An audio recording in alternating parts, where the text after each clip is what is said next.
And this is part 2. And we're back. Miss Denali Day, whereabouts were we when we got cut off? I don't remember. I think you were talking about, still talking about that wine, and you just finished saying smoky wasn't an insult. Oh, it's back a ways. Okay, Smoky is yeah. Well, okay, so we're just going to jump to summarize, Yeah. we're totally happy with the wines. We're excited to come back and Overall. taste. Yeah. I don't know why that lapsed out on us. We are trying a different version of recording this, so take 2. So let's jump into questions. This is the question component of part 2. The first question is the wine world competitive or supportive? And I think that's Competitive or supportive with what? each other. With each other. Yeah. That's a complicated question. Right, it depends on who you are and what your market is and what you're trying to do.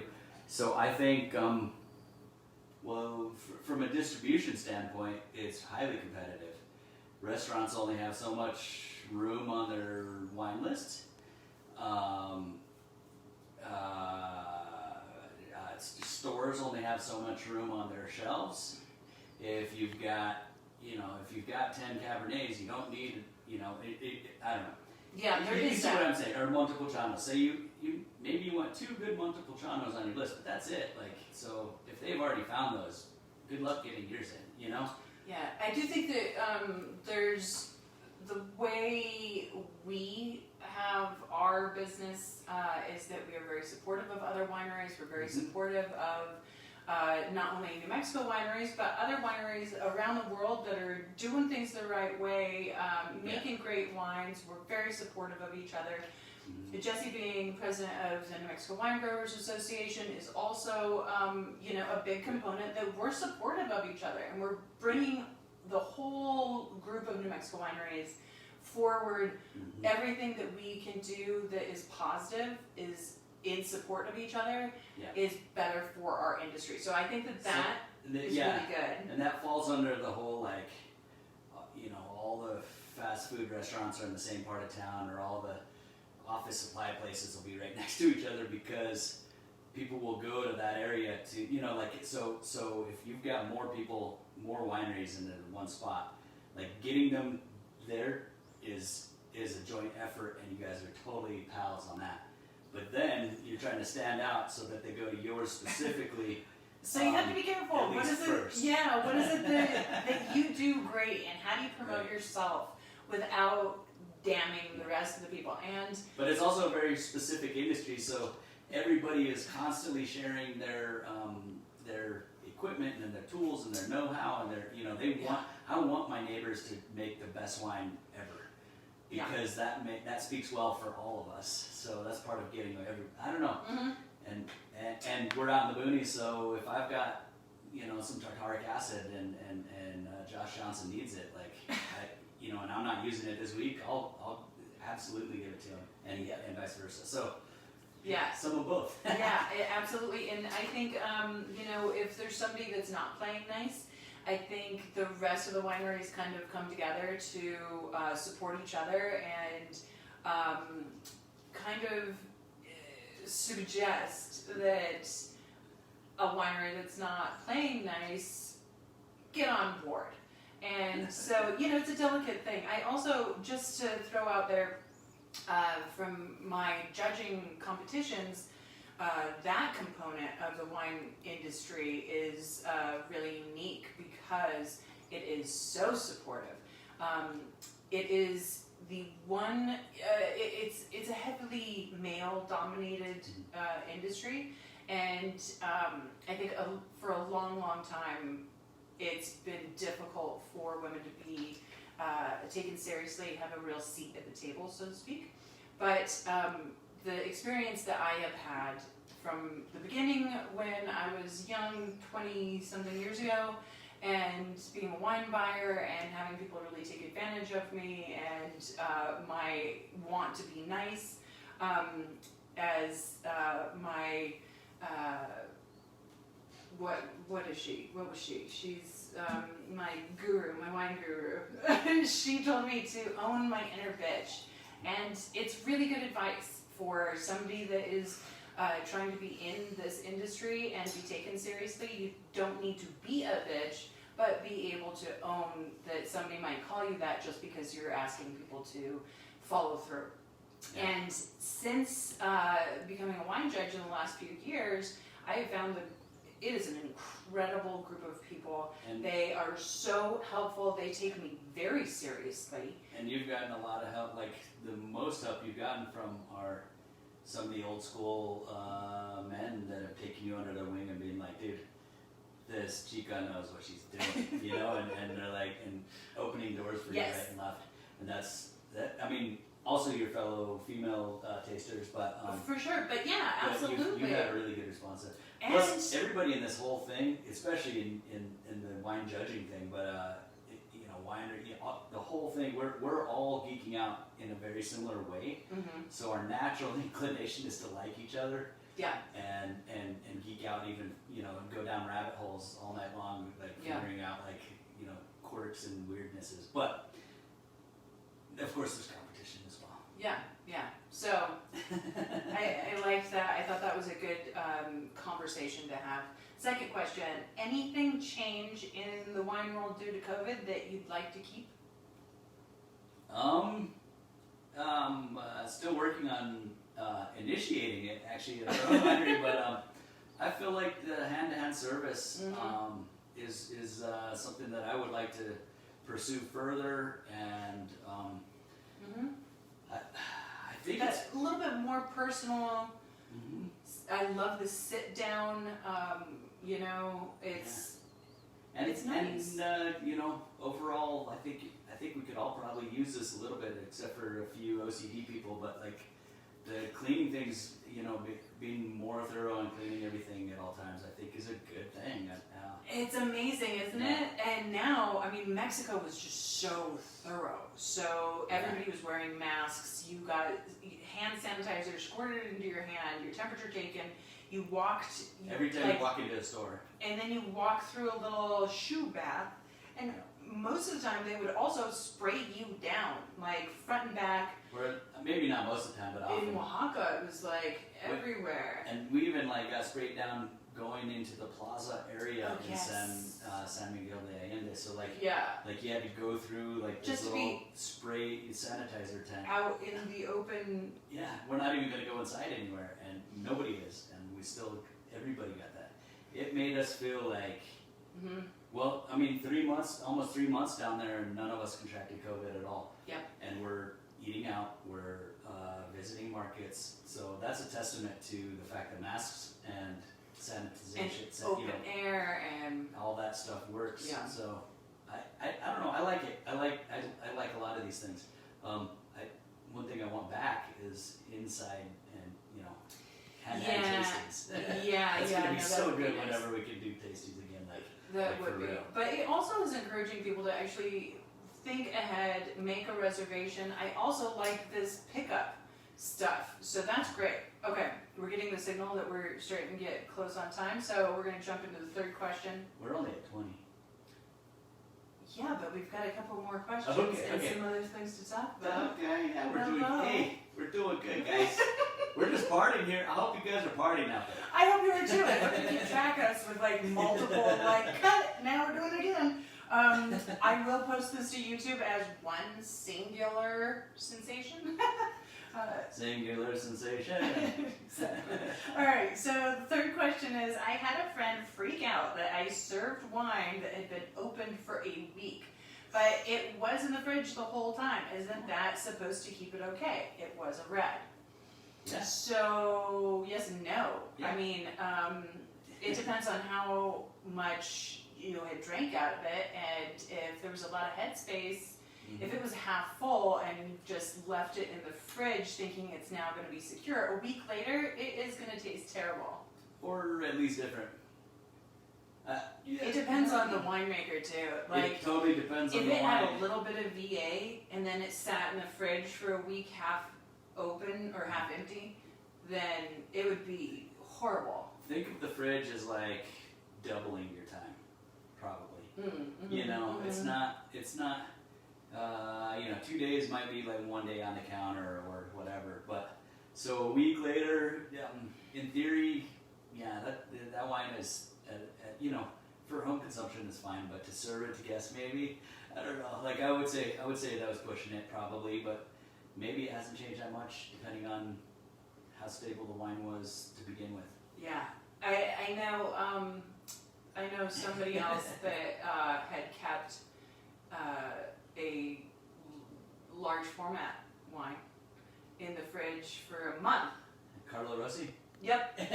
Nice. You know the person that I'm speaking of? Maybe, but actually, does it start with a V? Yeah, and So sometimes people that dig on those things can't taste that well anyway. The Carlo Rossi is a gallon jug. It takes it, and if you don't drink wine avidly, it's gonna be open for too long. So. Yeah, but don't feel bad. We are all guilty of serving a wine to somebody that they don't like. And That's kudos okay to too. keeping it in the fridge. That was really right? a good idea, and especially if it's going to last a little while longer. And another tip is if there was, say, just half a bottle. So, for example, you're looking at this. If I put this in the fridge for a week, we're going to have problems. But you can actually, what would be considered decanting it into smaller vessels. There are decanter sets that you can buy, or you can just get one of your jars. Most of us have jars that we keep from. You're looking at less headspace, basically. Yeah, and so you fill that up, tighten the lid on, and it's going to preserve it for much, much longer while you have it in the fridge too. Yeah. All right. And Yes. whites. If it was white, there's probably no way. If it's red, you have a chance at a week of not changing so drastically that it's too noticeable. All right. So the fourth question is, what do you find is the most versatile grape? So I would like to take this as a two-parter. One, what do you think is the most versatile grape to work with? And two, what I think is the most versatile, or we both think, is the most versatile grape for pairings and that kind of thing. Can I break the first part into two You parts cannot. as well? Yes. All right, so versatility is like a grape that you can make into many different styles. There's a lot of them that are great that way. Yeah.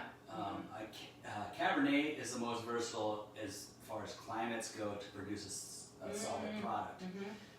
But as far as a wine or a grape that makes a lot of different wines, I would say there's a reason we use Sangiovese so much. It's because it makes a really great red, it makes a really great rosé, it's a great blender. It's the base for our sweet red as well. It's this year it was the base for the brandy that we made that we put into our port. I mean that we didn't make, that somebody made. Very close nearby made. Somebody we know. Yeah. But anyway, it's just a grape that does, and it's if you look, whenever we post what we've blended, like Sangiovese is a lot of times in there, and same thing in Italy. I mean, it's the most grown grape in Italy. Man, and there's boy, a does million it different range. names for it. It's the parent of Montepulciano actually. Ooh, nice trivia. Ching ching. But so that's where I go with that. You do the wine pairing one.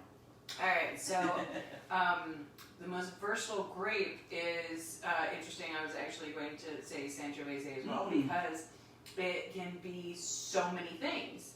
And like you were saying, I mean, the rosé of Sangiovese is phenomenal and complex, and rosé goes with so many things. But then you can get a Chianti Classico that is a little bit lighter bodied, and the fruit is a little bit brighter, and then you can get into the Reservas, where just adding a little age to your Sangiovese really transforms it. And then you get into Brunellos, which is one of my personal favorites, and they're big, and they're bold, and they're beautiful, and they're sexy, and so, and that's just talking about Italy. So then you move into the different regions of California, or the different winemakers in New Mexico, as we found out in Mexico, they're doing it. Yes. Oh, it's just incredible. And so I think that is one of the most versatile grapes because it's just such a range. Yeah. Anything else to add to that? Okay. So as we start to wrap up, I want to talk about, we talked on the last time we were with you live was on New Year's Eve. And we talked about how we were going to launch the Buy a Bottle, Plant a Tree. So I wanted to revisit that. We actually did implement that as of January 1st. So every single bottle that you have bought since January 1st, all you wine club members that got a wine club shipment or are getting it. Did it go out on Monday? Went out on Monday. Okay, so you either got it or you're getting it. Yeah. All of those bottles, if you went to, Total Wine and bought a bottle, you also planted a tree. So every single bottle that has been sold and continues to be sold is planting a tree. And it's such a phenomenal program. So Eden Reforestation Projects, whoops, is the company that we've partnered with, and it's really, really exciting. And tell us again the stats on in 5 years. So we think we're gonna, this all depends on growth. How many bottles we sell. So how much we grow, how much we don't, whatever. But at our current rate of sales, or of last year's rate of sales, we will be carbon negative by the end of the year, and once those plants are in the ground for a year, we will be over doubling our negative carbon footprint. How's that work? We will be taking out twice as much carbon from the atmosphere as we are putting into it, and every year it gets more exponential after that. So we're really, really, really excited about this. All these trees are going in. I think they have like almost 50 different places around specific projects around the world. Mm-hmm. And they are planting, and I think it's 9 different countries. I can't remember, but they're all like they're all subtropical. They're tropical and subtropical. So they're in places where the carbon footprint is most impacted, which is great. And hiring locals that are in impoverished areas that really need work. So you're also helping people. So their slogan is "Plant Trees, Save Lives," and so it's a twofold partnership of just really making a difference. So they were actually founded as a humanitarian organization and just happened to be doing just an incredible job on the environment, which is amazing. So cool. I think they've planted over a quarter billion trees. Yeah, something. Yeah. And I hope that you guys are all patting yourself on the back for every single bottle. You can say, "I planted a tree," and that's a really, really cool thing. So thank you for helping us out with that. Yeah. As we finish up, we are doing some changes. As you see, we're sitting in a new spot in our house. We may try several new spots. Let we us know. Be back at the old spot. I don't know. But we're trying different things. We've got new lights. We're trying this new videoing, which clearly has some hiccups. But let us know if there's any tips, tricks, or things that you would like to see. We are also taking your input for what you want to see on the show. So if there are certain guests that you'd like to see as we all start getting vaccinated and we can move outside of our house or bring somebody in or go somewhere, we are totally open to adding that as an element. And or if there's topics, if there's a theme. One that keeps resurfacing is because people were following we were taking cooking classes. They would like us to demonstrate what we learned in the cooking classes. So that could be a really fun Watching episode. me eat tacos sounds good to me. That sounds dirty. Yeah. So anyway, that sounds like a totally different show, and that's not appropriate for Facebook. The other thing is, next week we are actually coming up on Jesse's birthday. Woo-hoo! So it's going to be a Jesse episode where I actually interviewed Jesse, more so than just as a winemaker or a co-host. So questions that you have, it can be from growing up in Dixon, or going to school and being a party animal in Boulder, or you name it. So it's stepping outside of just the winemaker Jesse to find out a little bit more about Jesse on his birthday week. Oh, that's so gonna be weird. Send in your questions. And how old am I gonna be?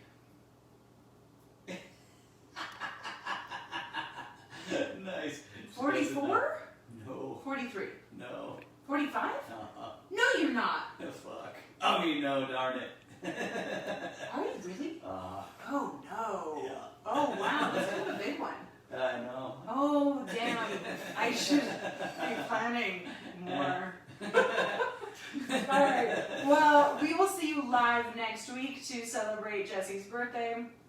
And thank you for joining us. Cheers, and we'll see you next week. Cheers, you guys.